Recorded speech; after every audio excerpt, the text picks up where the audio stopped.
virtual cabinet meeting and the last before summer recess. We've obviously got full council on Wednesday evening, so my public-facing remarks about what is happening around coronavirus and the council's response will be reserved for Wednesday. But very much welcome to everyone watching, to the council officers that have helped prepare tonight's reports, and a special welcome to Jermaine Jackman and Shaquila Scarlett as our two co-chairs of the Hackney Young Futures Commission. And I intend to bring that item forward from 17 to after the opening part of the meeting this evening, so we give that item justice. Clifford, you're going to read the protocol for participation in remote meetings.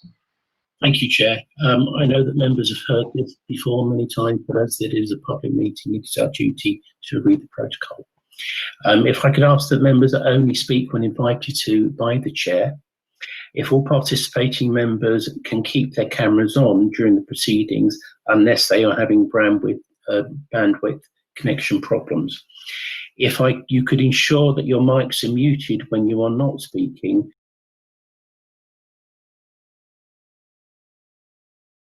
apart from the Mayor, who will have his mic on at all times. Could you please ensure that if you are referring to a specific page, diagram, paragraph, that you refer to the page number that you are referring to? Could I also ask that, as the Mayor has said, if you wish to ask a question and we cannot see your hand being raised, if you use the chat bar to say you'd like to ask a question, but the chat bar, as the Mayor has said, is a public chat bar and should only be used for technical issues if you're having technical issues or if you want to indicate a question. And lastly, if there is any persistent or bad behaviour, the individual will be removed from the proceedings. Thank you, Chair. Thank you, Clifford. And as I said, I've got no further announcements this evening. Obviously, the meeting's being held in public, and any other council colleagues that would like to ask a question are free to do so, as they normally would be allowed to. Obviously, it's a meeting of Cabinet, and public and press have been invited to attend. And I don't think we have some press attendance, but no public attendance this evening beyond those that I've already indicated. In terms of apologies for absence, I've got an apology for absence received from Councillor Woodley, and I cannot see Councillor Marima here, so I will pass on her apologies for absence as well. I've got no urgent items of business, but agenda items 8 and 9 were late being published, and the reasons for lateness will be given when those agenda items are reached. And that supplementary agenda pack was published, I think, this morning. Is that right, Clifford?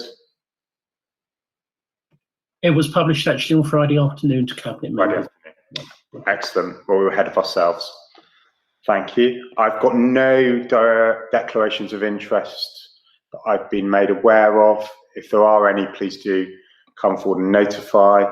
I've got no notice of intention to conduct any of the business in private, and I haven't been given any questions, deputations or petitions under item 5. So I will move forward the item on the Hackney Young Futures Commission to a new item 6 and invite Deputy Mayor Bramble, Councillor Selman to introduce the report, and then I'll hand over to our brilliant co-commissioners.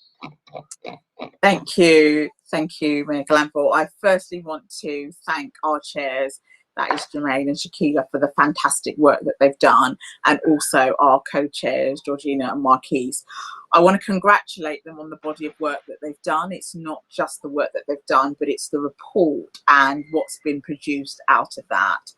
I want to thank also Councillor Selman, although she'll come in and speak after me, for her engagement and working alongside me on this. I'd also like to thank you, Mayor Glanville, although you'll say rightly so, as it's your manifesto commitment, you had no choice and wouldn't have had it any other way but to be engaged. But I know the weekends that you have spent with me and young people engaging on this and thinking about the response to COVID and ensuring that we even had a pause and delay on the work in bringing it forward, because we felt that was absolutely right, that that piece of work was captured. And Cabinet also, because they have had engagement on this and all the officers. This is such an exciting piece of work because we've engaged so many young people through this process. And because young people were leading it, young people have responded to it. I think one of the most powerful things that I can say about this piece of work is that young people came up with the solutions. And it just demonstrates that actually when you give young people the platform, that they don't just respond and tell you what they need, they can absolutely provide the solutions of how you can then deliver on that. And I think that's powerful. We knew it was important to do this piece of work, Mayor Glanville, but it's just a testament to why you felt so strongly that this was a manifesto commitment. And we will always argue whose it really was, but actually I'm happy to share that with you because it demonstrates your aspirations for all of our children and all of our young people. And we've spoken to the most vulnerable young people that we know, those that are doing really well, and those in the middle that just quietly and confidently go along doing everything that they need to do. And sometimes they're voices that we don't often capture. And the last thing I'll say, because I know Councillor Selman will come in, and I think should come in, is that there's a myth that young people don't like to talk, and there's a myth that young people all stuck on social media. The most powerful forms of engagement that we have had from young people is speaking to them in groups, in one-on-one, and having that dialogue. You cannot underestimate what you get from young people when you give them the opportunity to engage in a conversation. So thank you. Thank you, Mayor Glanville. Thank you, Deputy Mayor Bramble. Councillor Selman.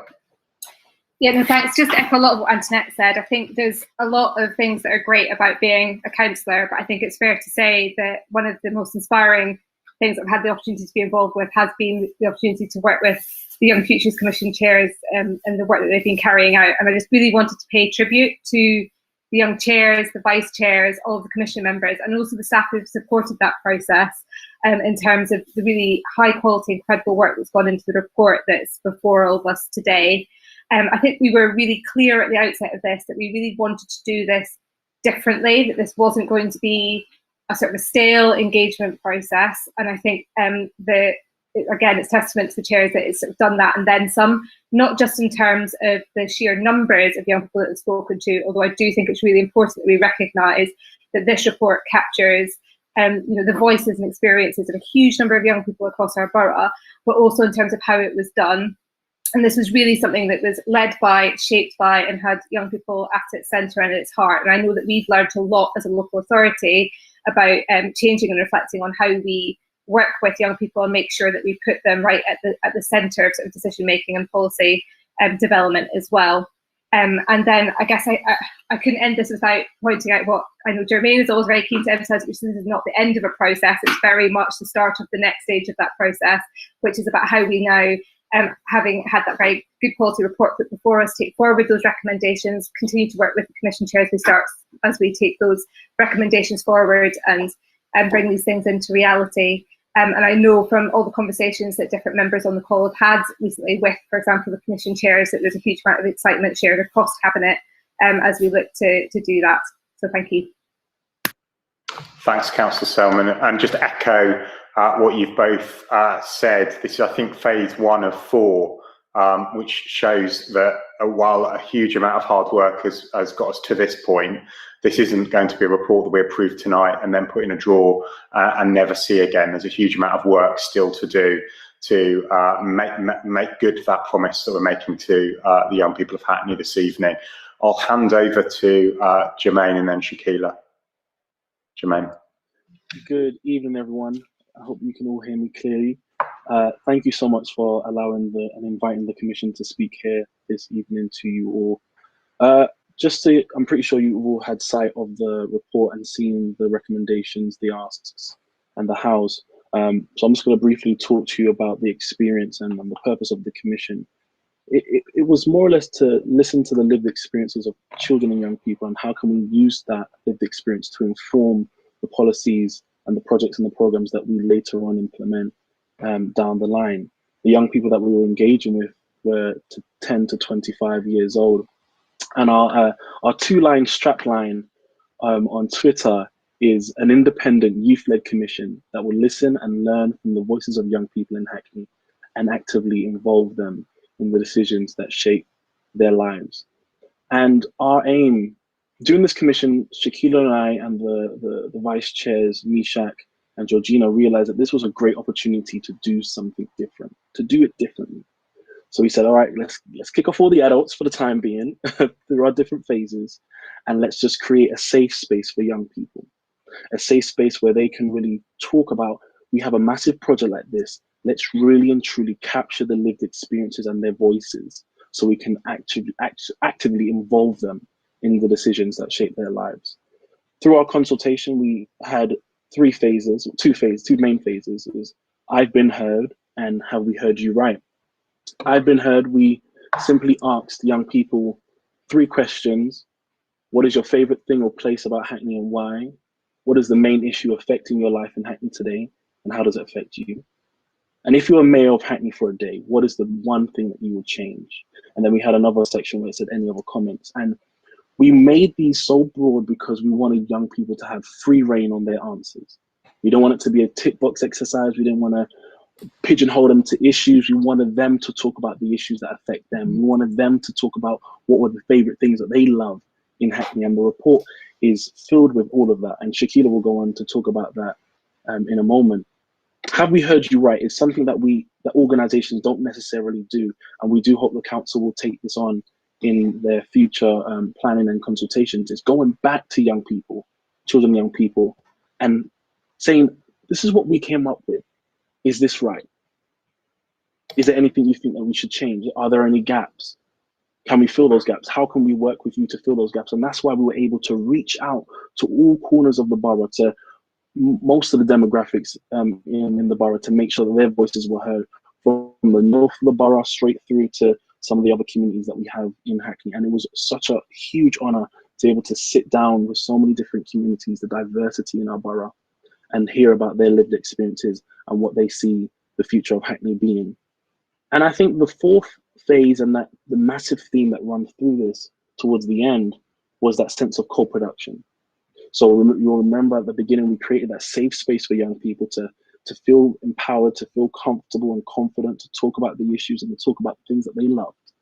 And throughout that process, we were empowering them to be vocal, to get to that co-production stage where we brought individuals who are in this chat already with young people, with children, and they spoke about the issues. They spoke about some of the solutions. And it made me think about what we see in the news over the last year, that young people are doing this and young people are causing this harm and young people are involved in this violence. But young people are not the problem. They are the solution. And that massive Zoom meeting that we had, Deputy Mayor Bramble and Councillor Salmon, you'll remember, even though it was difficult to manage all those different breakout rooms, but young people really came into their own, really felt empowered because we gave them that sense that this is going to lead on to something bigger, something better, and it is. And I'm glad that we're able to be here to present this report to you guys, for you guys to really take it on and turn it into something to help us implement it so that we can actually improve the lives of children and young people. I'll stop talking. I'll pass on to Shakila to take you through some of the asks and hows. Thank you. Just to say a few things before I go into the ask and hows.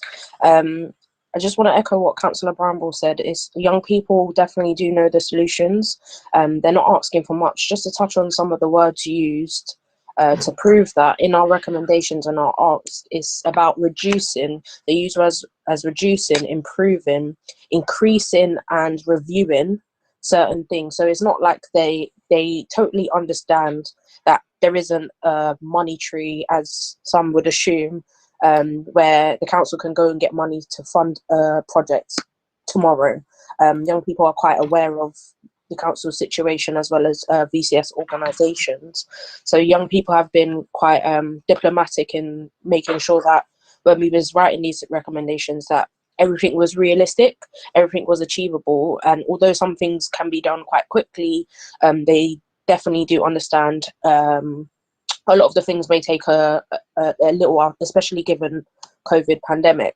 So with the arts, we've got 6 themes. So an active future, a healthy future, a secure future, an inclusive future, a safe future, and a bright future.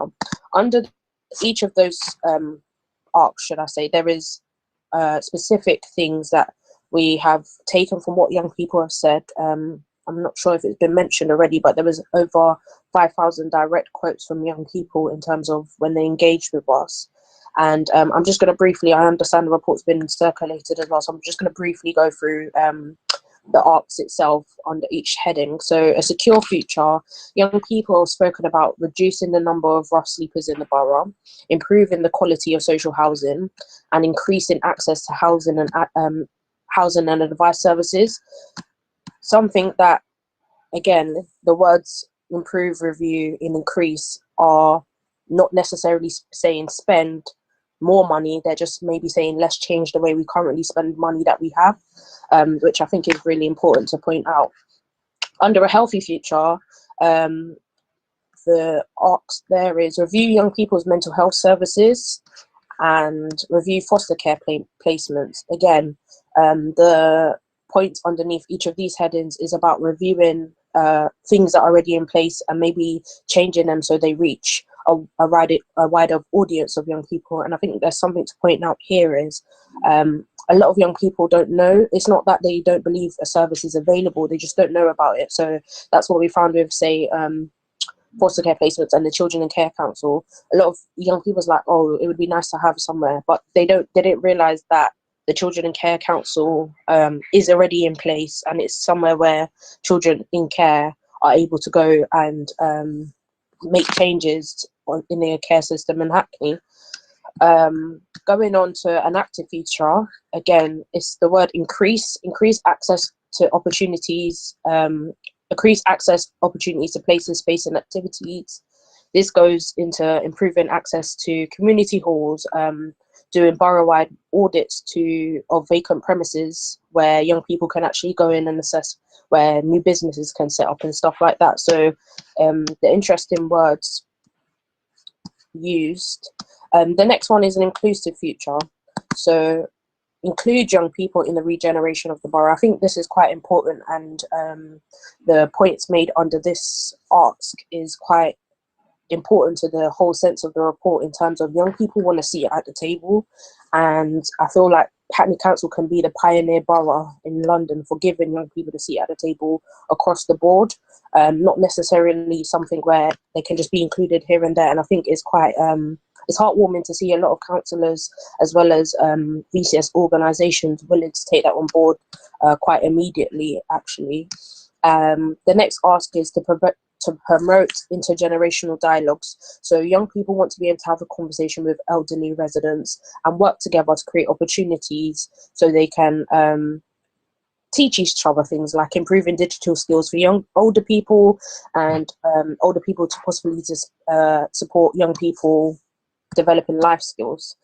The next one is to support young people in the nighttime economy. So making sure that young people have access, and it's an inclusive environment for all young people to access the nighttime economy, in particular the Shoreditch area and the Dalston area. The final recommendation in this area is around improving communication to young people. What we've found is young people, again, don't have access to certain information, so they believe a service isn't available. We found that quite a lot throughout all the different communities we engaged with. So it was a consensus amongst young people that young people just didn't know. It's the lack of knowledge of opportunity rather than the opportunities not being there. In terms of the next ask, it's around a safer future. So reducing serious youth violence and other forms of crime. That is where co-production definitely comes into going beyond Hackney, working with partners across London to implement a public health approach towards serious youth violence and so on. Reducing the impact of the fear of crime on young people. This is quite an important recommendation, because what we found through our engagement is a lot of young people aren't actually directly affected by crime. They're affected by the fear of crime, as well as a question that we had to sit down and review and actually speak to young people about is, are young people actually directed, or are they directly affected, or is it the impacts or the perceptions of crime that young people are fearful of? And in that includes developing trauma-informed training, as well as other notes that we've made. We asked Hackney to improve the relationship between young people and police. I think this is also even more so important now given recent events, and as I know there's been separate conversations already about this recommendation, working with Hackney Account as well as other projects to make sure that these recommendations have a leg to stand on, going beyond this report's release, as well as accounts recommendations that have been taken forward, I believe, to London VRU as well. And last but not least, a brighter future. This is where it's about making sure that young people have access to, increasing access to certain things, not just for all young people actually. So increasing access to employment opportunities. This is again just reviewing, establishing certain things based on what we already have, as well as improving, say, careers advice, for example. The next ask within that is provide. We asked Hackney to provide educational support. So this relates to schools and alternative provisions, as well as reinstating a young Hackney delivery program for the transition between primary and secondary. Improve the quality and consistency of alternative provision for excluded young people. Again, another important recommendation, and it's quite interesting because a lot of we spoke to a lot of young people from PRUs and that had been excluded, and taking this forward, making sure that their voice is included. We asked Hackney to reduce inequality in the educational team and number of exclusions. So we want the council and the Learning Trust to work with schools to reduce the number of exclusions by improving how they are held accountable. We asked Hackney to amplify and include student voices in decision making. So this, for me personally, I feel is quite an important one. Encouraging schools to establish school council structures, establishing young school governors on every Hackney school board. This goes back to what I originally said about youth voice is important, and that's why our report is titled the way it is, because youth voice is the most important thing going forward, beyond Hackney Young Futures Commission. Our next ask, and I believe it's the last one in this, is to develop young people's skills for adulthood and life. So this looks at developing a life skills program within schools and youth clubs, as well as developing skills and support for send young people beyond qualifications, and making sure that care leavers have a sufficient transition program beyond care. That's the arts, and I believe everyone might have had an opportunity. If not, do take a look and read through them, because there's under each ask there's additional points made, and it kind of gives a thorough background as well as the full report. And just to add lastly, these recommendations are not just doable and to be held accountable to the council. We want to make sure that this is a community approach. So we are going to be working with a lot of the VCS organisations, as well as partnering with individuals who work within these fields to make sure that this is done. Like I said, young people don't expect miracles, but they definitely have challenged the council to take on this challenge, where we've given you doable things. Now let's see something done. And I think that's I'll say this proudly, is a testament to me and Jermaine that we've actually pushed that narrative and made young people feel comfortable enough to produce what we've produced, as well as work with the people that we've worked with to get the commission to the standard and the rep that it has. So yeah, that's enough from me. I believe Roni's going to be talking about the next steps and so on and so forth. Thanks, Shakila. Sorry, I will make this very brief. I'm just conscious of time, and I'm Roni, and I'm project lead. I've been supporting the chairs and the young commissioners. Just to also highlight that, as Councillor Bramble mentioned, we continued through the early stages of the pandemic, organising COVID conversations that were led by the chairs, but also members, Councillor Selman, Councillor Bramble, and also the Mayor were present at. It was an active listening for them for the first part of those conversations, and then young people had the opportunity to ask them questions. It was felt very important for the Commission to do this because no one was speaking directly to young people about the issues that they may be facing or were facing. Why I wanted to highlight this, and the chairs have wanted to highlight this, is because of the themes that were emerging as part of the consultation pre-COVID were actually heightened during COVID.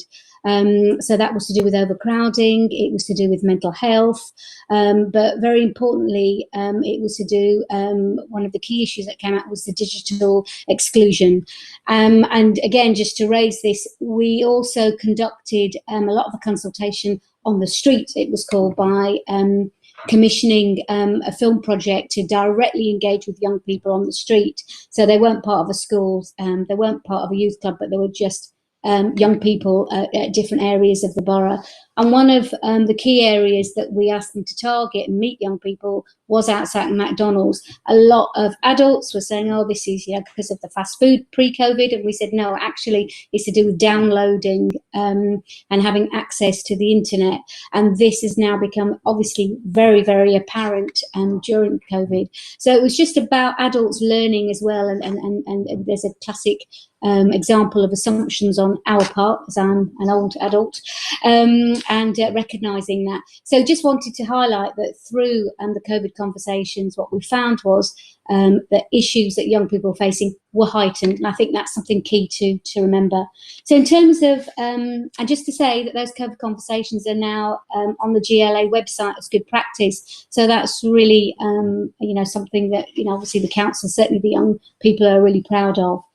In terms of the next steps, we are now just, as the chairs and young people have just agreed the priorities, which we've been asked by members to identify the key priorities that we can work on immediately.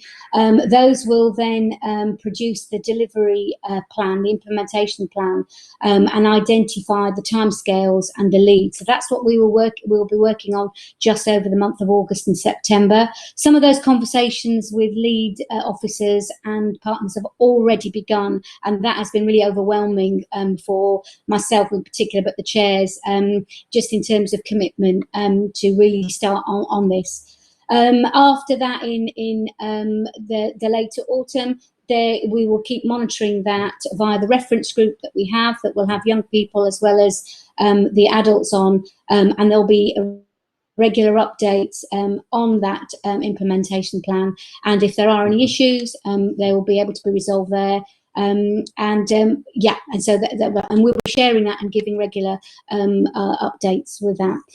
So the co-production, which has been, as my final point, which started at the very beginning with young people identifying the questions, young people actually doing the consultation themselves, then doing the solution identification, will continue on all the way through. So even with the delivery programme, young people will be jointly leading that with an identified lead and accountable. And I think it's really important to say that. I think Jermaine and Shakila's other mantra has been, let not the officers, let not partners be defensive, let them be willing. And I think that's something that the young people are really keen to work together. And I think we've been able to demonstrate that. I think that's all. I'm happy to say or answer your questions as Jermaine and Shakila are. Thank you, Roni, and to Jermaine and Shakila. And I think the 5 contributions there just really tie together why this is such an important piece of work. And I think when we embarked on thinking about what this might have looked like in 2017, as we built towards the 2018 manifesto, we hoped it would be this authentic, independent exercise that would feel sponsored by the council, but truly independent of it, and bringing out all of those voices and experiences from young people, and that crucially capturing between 10 and 25-year-olds. I think there was a lot of debate at the start, but actually I think it's been proven that making sure that all of those life stages are considered is really at the heart of what the report's got to say. I didn't know we were now best practice at the GLA. I think it's really interesting to show that you can adapt a project like this, and as well as the issues that it's uncovered being heightened by COVID, the value of this co-production, I think, has been shown as well whenever I've dropped down into those conversations. So again, it has felt, I think, probably for Jermaine and Shakila, like a full-time job, and continues to feel like a full-time job. But given I know both of them have full-time other jobs and roles, I don't know how they fit it around all of that, but I really thank them again for their time and their contribution. Do members have any questions, either for the two cabinet members or our commission team? They don't. Well, it gives me great pleasure then to hopefully get Cabinet to agree this report and get that corporate buy-in, not just to this piece of work, but those future next steps, and ensuring that we fully deliver on the, I think wishes is too weak a word, the demands of the young people of Hackney for real change and a seat at multiple tables. Because I think that is what is, between what Jermaine and Shakila said, it isn't just this moment or similar moment or one or two people. It is being seated at all of those different tables that are represented across those asks and how we intend to implement it. So does Cabinet approve the report? Agreed. Approved. Approved. Yeah, agreed. Agreed. Agreed. Agreed. Agreed.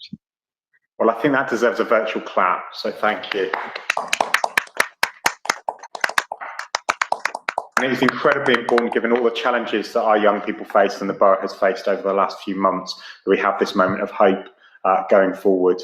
And so I really do thank you all for the work that you've done and attending this evening to mark that moment. Thank you. You are. Thank you. Thank you. I will now return to the original order. Bearing with me a second. So we've got the unrestricted minutes of Cabinet held on the 18th of May. Are we content with the minutes? Yeah. Agreed. Agreed. Agreed. Excellent. Agreed. The unrestricted minutes of Cabinet Procurement Committee held on the 18th of June. Councillor Renison, did you want to add anything else, or are you happy to take them as agreed? As set out, yeah. Agreed. Thank you. Agreed. Deputy Mayor Renison, the overall financial position paper, item 8. And I think you have to give reasons for lateness of the report, which feels churlish given all the work that's gone into getting to this moment. So, well, the reason for lateness is quite straightforward. It's because we were waiting to get the latest financial figures from the government to provide the most accurate picture of the council finances. And we had just about given up on getting final confirmation of the additional spend. And literally, as we were hitting, it's not print these days, but the report was going live, it came through. So that share of the government's latest commitment of 500 million, and we found out that Hackney got roughly 3.5 million of that, which is included in the report. So that is the reason for lateness, and apologies for that. This is the first overall financial position for this financial year. It's obviously a strange position to be in, because normally at this point in the year the budget would be settling in. We'd be given some early indicators of service areas that might have some additional pressures.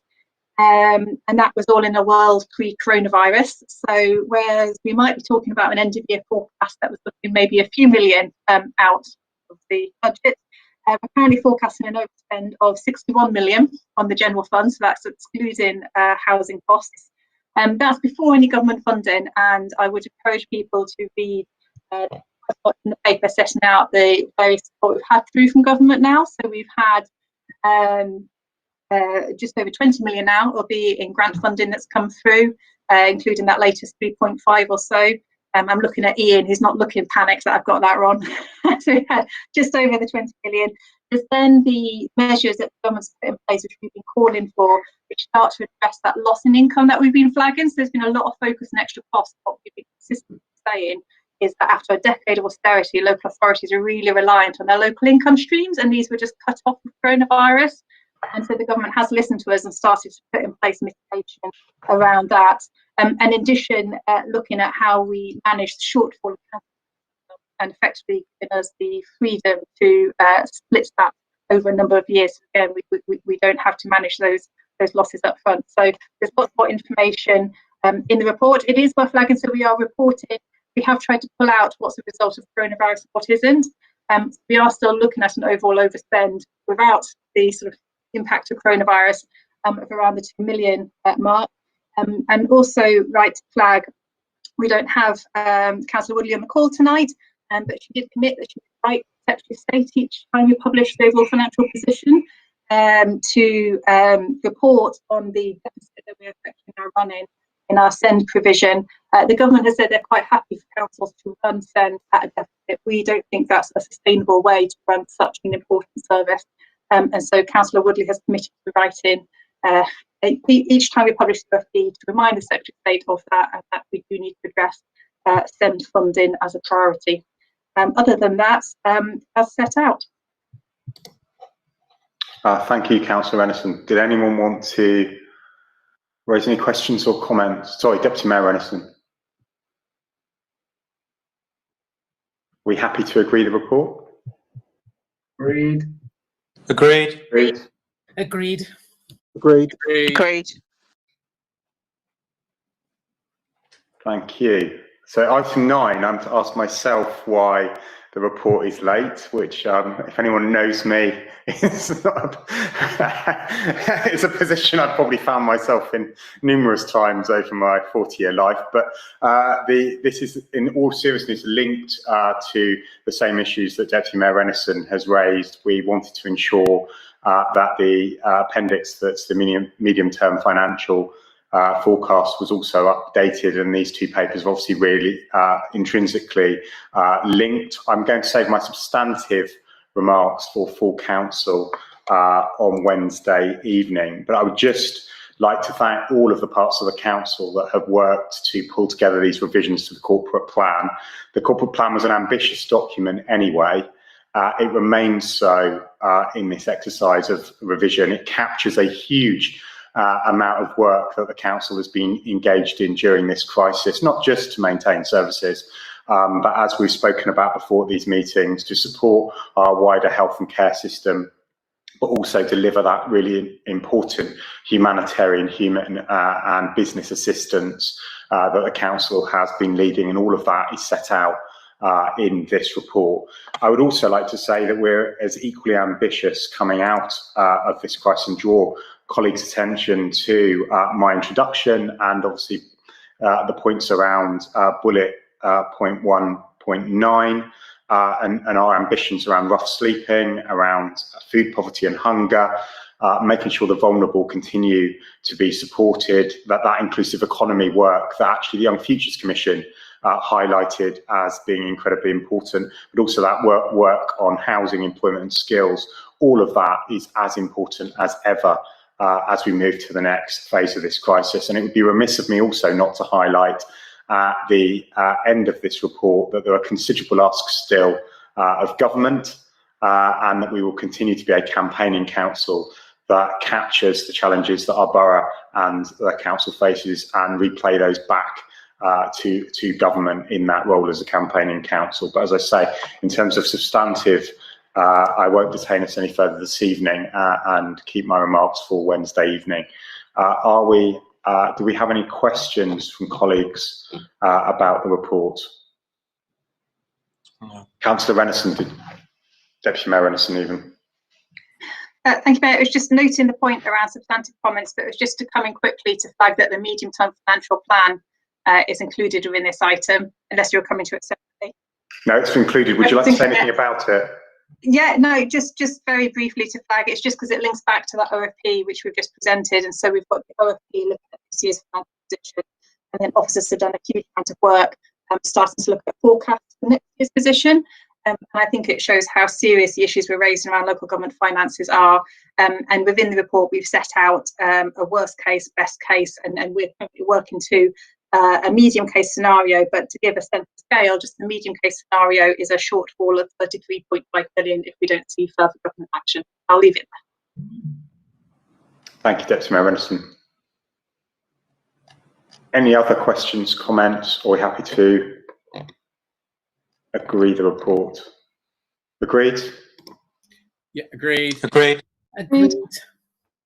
Thank you, colleagues. Agreed. So item 10 is the capital update in my name, and as set out, it does involve continued investment in our schools estate and also an electricity power upgrade to the inclusive economy development in Hackney Wick at 80 East Way.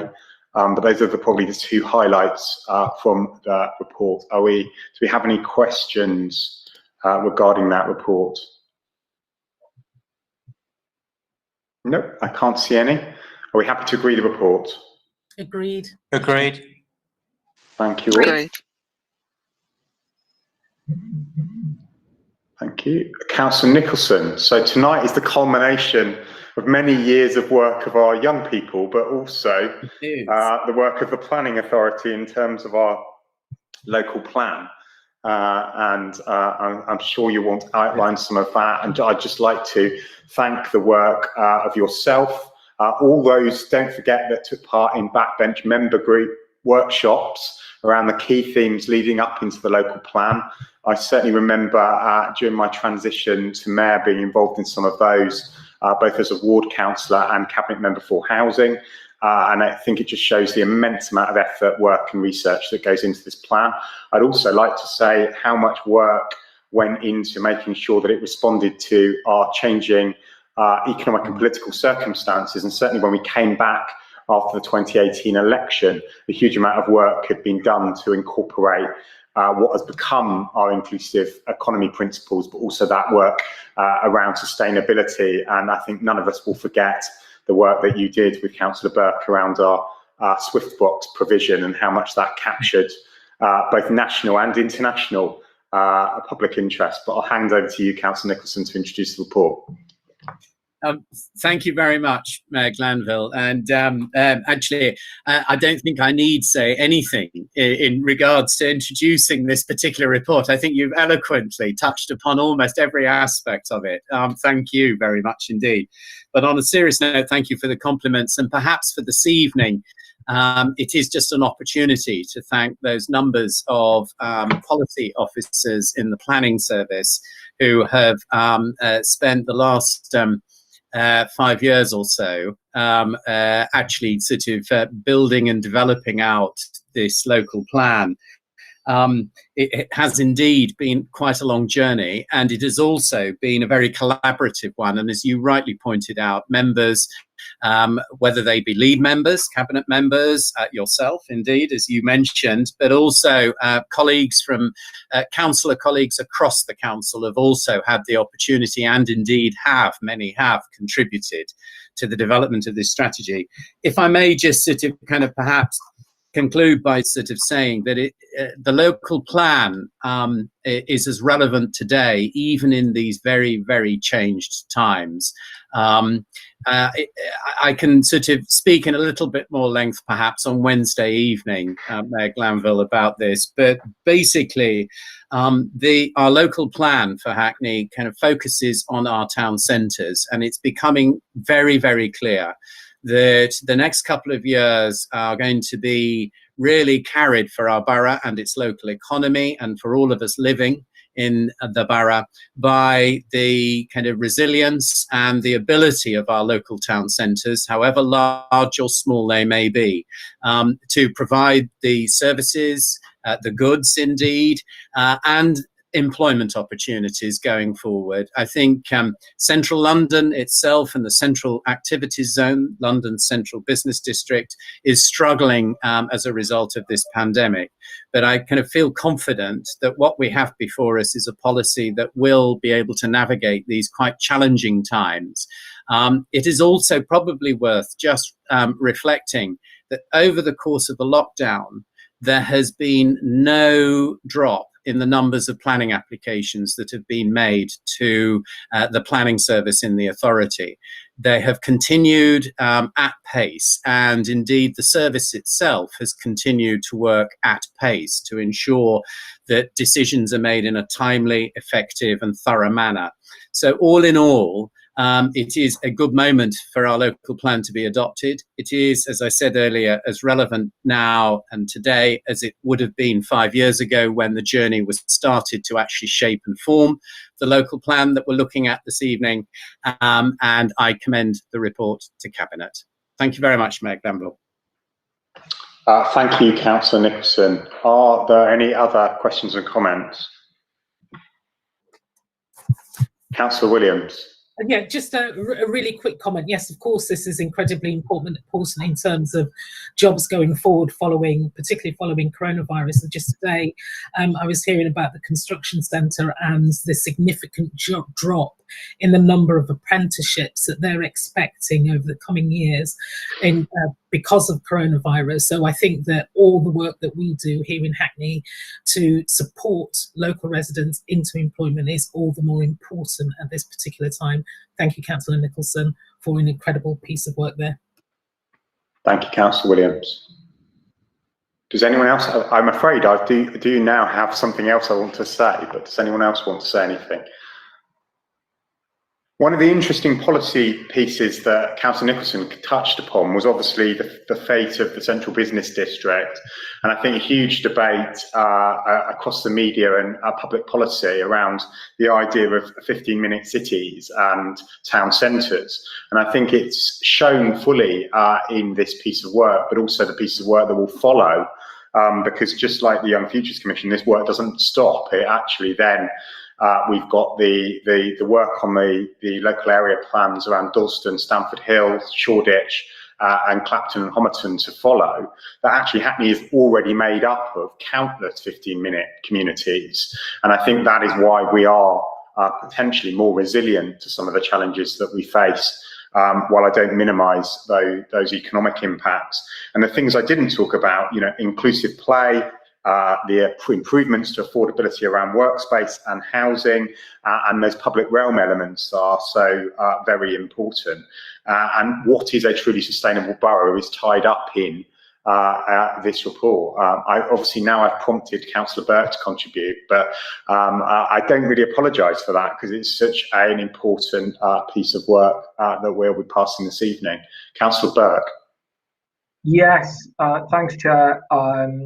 Obviously, I'd like to second your comments regarding the efforts of Councillor Nicholson in what appears to be, in many ways, a saga of a piece of work which has been going on pretty much since we were elected back in 2018, and indeed before.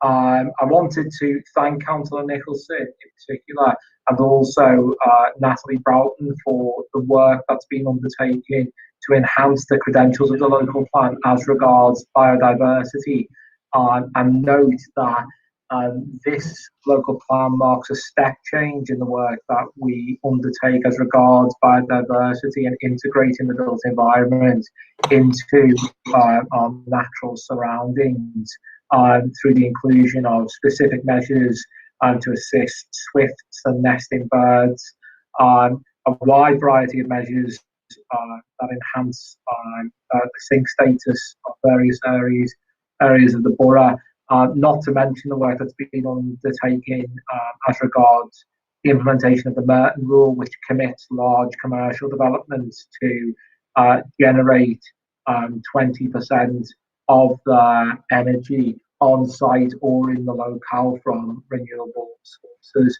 I think this is a remarkable piece of work and far too broad in many ways to go through its many credentials, but specifically within my portfolio, it has enabled us the adoption this evening to deliver a number of manifesto commitments that we made in 2018. I see nods, and thank you, Councillor Burke, for expanding on what Councillor Nicholson and I had said. I think it's really important to note all of that. And I could have said in the capital update that there's also released funding through Section 106 contributions for enhanced sustainability officer and biodiversity officers within the planning service as well, which is also really important when we think about those topics. Are we happy to agree the report? Agreed. Full council. Agreed. We're obviously passing it to full council on Wednesday. Agreed. Thank you all. Councillor Nicholson, again, item 12, section 106, contributions SPD. Yeah, thank you very much, Mayor Glanville. This item and indeed the next one are just to ensure that the kind of, if you like, the various housekeeping elements of adopting the new local plan are in place. And this first item, item 12, the section 106 planning contributions SPD update, is just to ensure that the new requirements that are held in the new LP 33, the new local plan, means that the council can actually claim the section 106 contributions that are identified. Just to give you an example, and just for sort of everybody at the meeting, is that, for example, we have reset the affordable housing contributions that are to be made by developers and new development in the borough. Going forward from the adoption of the plan, then everybody who builds a residential dwelling, even if it is a single dwelling in the borough, makes a contribution to the affordable housing, either finance or the delivery of a new home. And to do this, though, we need to update our current SPD, and the paper before us this evening just updates the SPD so that we can claim section 106 and by association community infrastructure levy as soon as the new local plan is adopted after Wednesday evening, Mayor Glanville. So the report is as set out. Thank you, Councillor Nicholson. Do any members wish to ask any questions or comments? Is Cabinet content to agree the recommendations? Agreed. Agreed. Agreed. Agreed. Agreed. Thank you all. Item 13, statement of community involvement. Councillor Nicholson. Yeah, thank you, Mayor Glanville. And this is the last item that I will be speaking to this evening. I'm sure everybody will be relieved. This, again, it's another piece of housekeeping that is just to ensure that the local plan can be legally and formally adopted and the decision not challenged post Wednesday evening. This is just to ensure that the usual protocol is that hard copies of the policy document under discussion, i.e. the new local plan, should be held at basically a number of locations, basically council buildings. One of them is the Planning Authority office itself. The other in our borough are all of the libraries. That clearly is not possible to do with social distancing and COVID-19 sort of restrictions in place. So to ensure that there are some suitable, appropriate and accessible alternatives for members of the wider community to access hard copies of the document, this is just dotting I's and crossing T's and making sure that what can be sort of done is that residents can phone up or residents can email and order a hard copy, which will be delivered to them if they so choose. Or alternatively, for those who are online and have a connection, they can obviously request a copy for download if they so wish. And this is basically what this addendum is just formalising those arrangements going forward. It should be noted that in the last 5 days or so, legislation has been approved by government that actually requires no such physical documents be distributed at all whilst the COVID-19 restrictions are in place. They exempt planning authorities completely from issuing hard copies or other routes through which policy documents can be accessed by members of the public. We're choosing not to go with that legislation and to go the extra mile and ensure that in all cases, either hard copies or electronic copies are always available to residents and to professionals alike. Thank you very much, Mayor Glanville. Report is as set out. Thank you, Councillor Nicholson. Just for the public record, this is a temporary measure and we would return to our normal statement of involvement when the emergency is over. Am I correct? That is correct, Mayor Glanville. It is a temporary measure just to ensure that we're covered during this difficult period. Thank you, Councillor Nicholson. I feel the heavy hand of Mr. Jed Keenan lively to us when we were talking about hard copy materials and why libraries were so important a couple of years ago.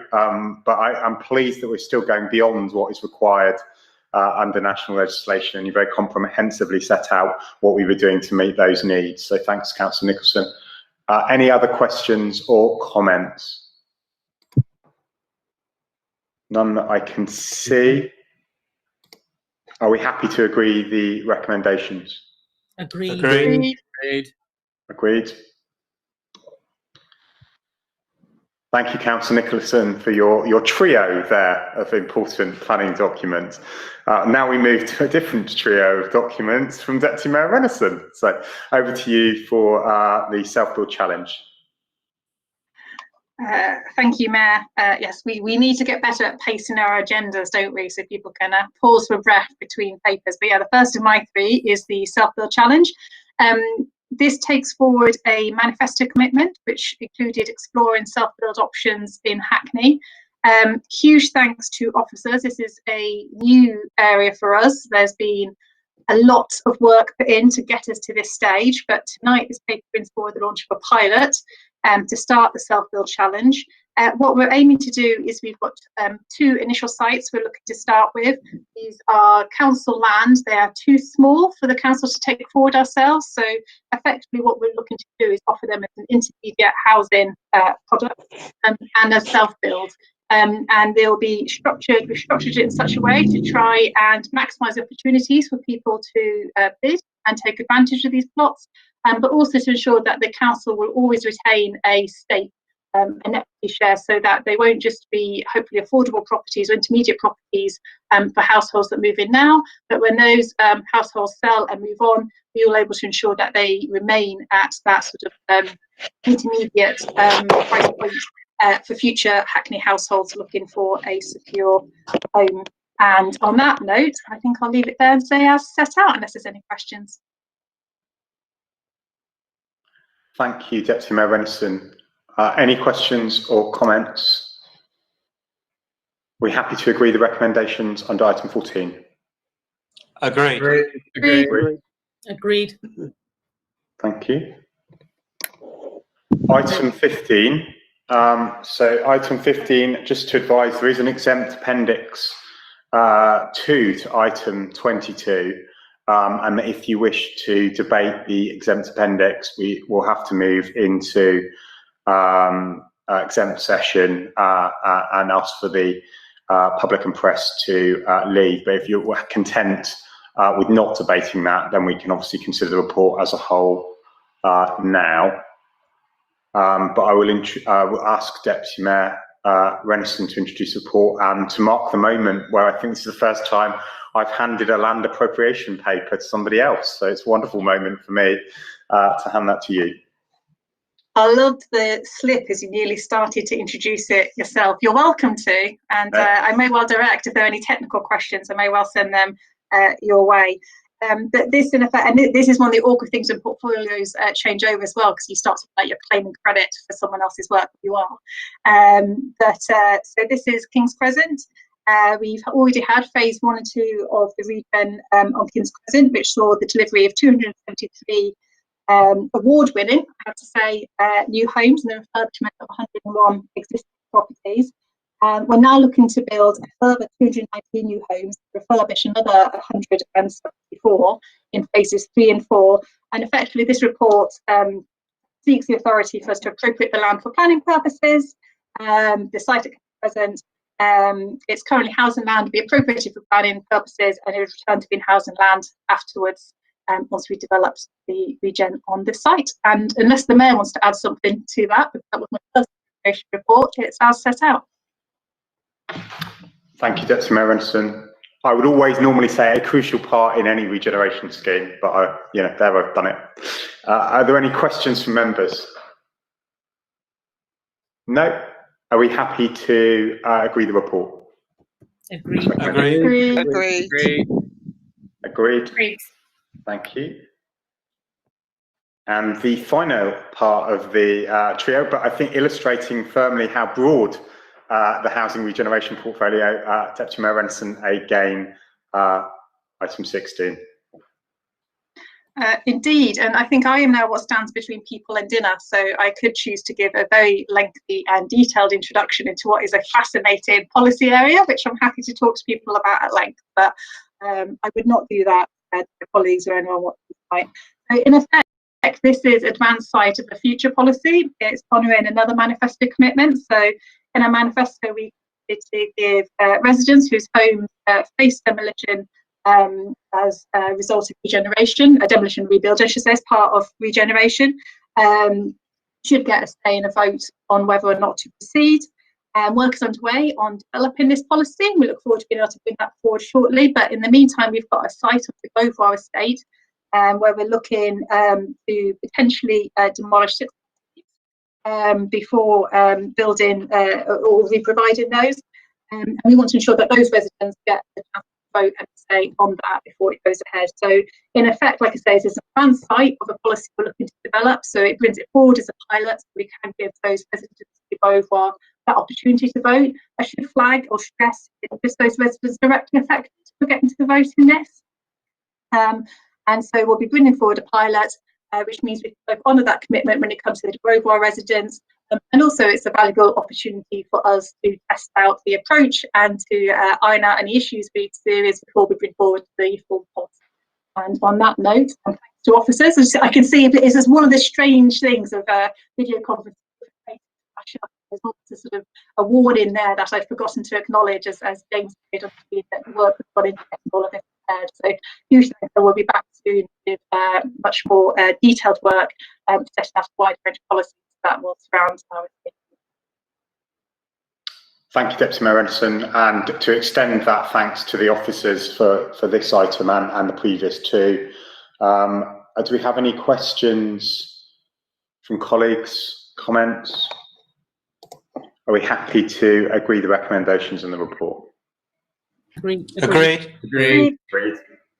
Thank you very much indeed. We've already covered item 17. There are no school governor appointments or appointments to outside bodies, no urgent items of unrestricted business, no need to exclude the public or press because we did not debate the exempt appendix.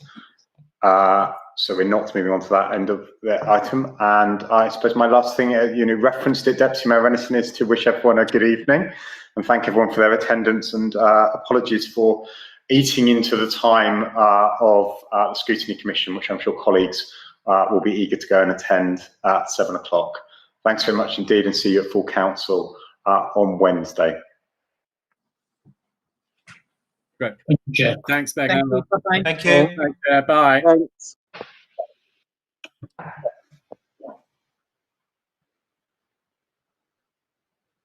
Thank you, Clifford. Thank you, Chair. Well done. Good meeting again. Excellent. Good meeting. I'm going to